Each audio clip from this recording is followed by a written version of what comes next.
Hello guys, मेरा नाम मोहम्मद नवीद है और मैं आपको आज इस लेक्चर में पैसिव विद हु पढ़ाऊँगा। हु मीन्स कौन। अब ये किस तरह से इस्तेमाल होता है आज हम इस लेक्चर के अंदर देखेंगे। तो सबसे पहले हम देख लेते हैं प्रेजेंट इंडेफिनिट के अंदर हु को किस तरह इस्तेमाल करते हैं। हमारे पास पहली मिसाल हमारे पास है हु ईट एन एप्पल, यानी कि ये मिसाल है ना कि कौन एप्पल, यानी कि फॉर एग्जाम्पल सेब है वो खाता है। कौन सेब खाता है हम कहते हैं ना। अब किस तरह से वो चेंज करेंगे हमारे हु को हमारे पैसिव वॉइस के अंदर देख रहे हैं हम किस तरह चेंज होगा। By whom is an apple eaten, यानी कि किसके जरिए एप्पल खाया था, यानी क्या मतलब है कौन एप्पल खाता है। यहाँ पे किसके जरिए, कौन किसके जरिए एप्पल खाया जाता है। समझ आए आपको। इस तरह से बाय हुम लगा दें, समझ आ गया आपको।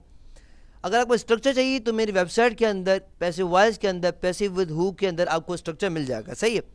तो हमने क्या किया, डेफिनेटली वापस मैं समझाता हूँ मैं आपको कि क्या हमारे पास प्रेजेंट डेफिनेट की बात कर रहे हैं। हु ईट्स एन एप्पल, यानी कौन खाता है एप्पल को।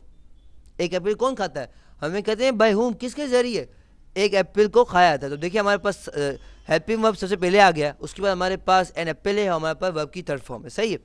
उसके बाद मिसाल हमारे पास है हु एट एन एप्पल, यानी कि किसने एप्पल खाया था। अब इसको किस तरह चेंज करेंगे हम लोग।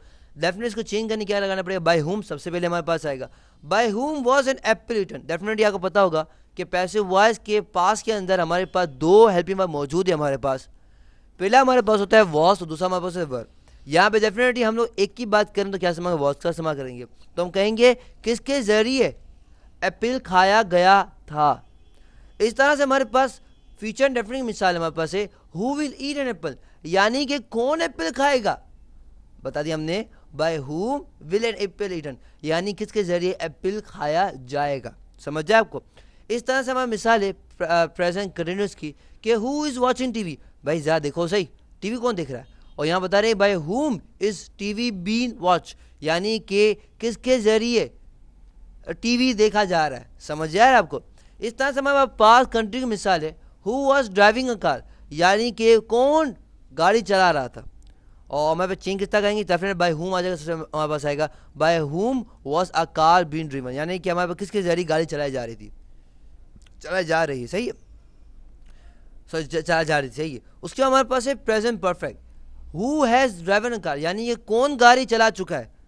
और हमारे पास चेंज किसमें, by whom was has a car been driven, यानी किसके जरिए गाड़ी चलाई जा चुकी है। समझ आए आपको। हम कहते हैं ना यार, फॉर एग्जाम्पल एक मिसाल यहाँ पे लेते हैं कि भाई फॉर एग्जाम्पल डेंट लगा गाड़ी के अंदर फॉर एग्जाम्पल, तो किसके जरिए एक ये हमारे डेंट बना चुका है। समझ आए आपको। इस तरह से होता है।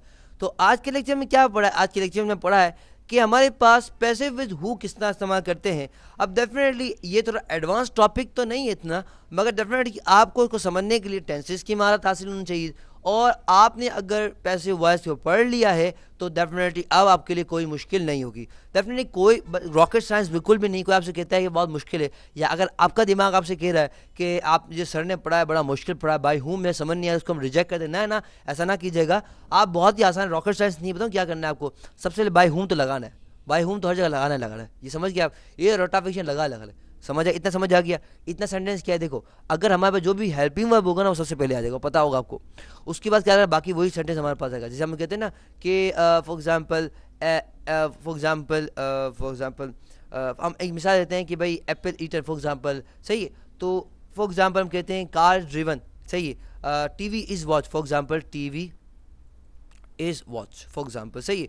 तो आप देखो हमारे पास सब्जेक्ट क्या है, टीवी एप्पल ले लो और वॉच हमारे पास ईटन का ले लो। सही है। और हमने क्या इस लगा था ना, तो इसको क्या करो सबसे पहले लेगा जाओ। किसको लेगा जाओ, सबसे पहले लेगा जाओ। बाकी वही रह गया जो हमने आम जुमले में बनाते ना। देखो मैं बता दूँ क्या है, देखो सबसे पहले आपको बाय होम लगाना है, उसके बाद जो आपका हेल्पिंग वर्ब है ना उसको पहले लिखाना है, बाकी सेंटेंस पूरा वही का वही रहना है। समझ आया आपको। ये मैं आपको ट्रिक बता दी। आई होप आपको समझ आ गया होगा। For more videos lecture and exercises come to my website www.naveedplace.com। अल्लाह हाफ़िज़। इंशाल्लाह आपसे अगले लेक्चर मुलाकात होती है। टिल देन अल्लाह हाफ़िज़।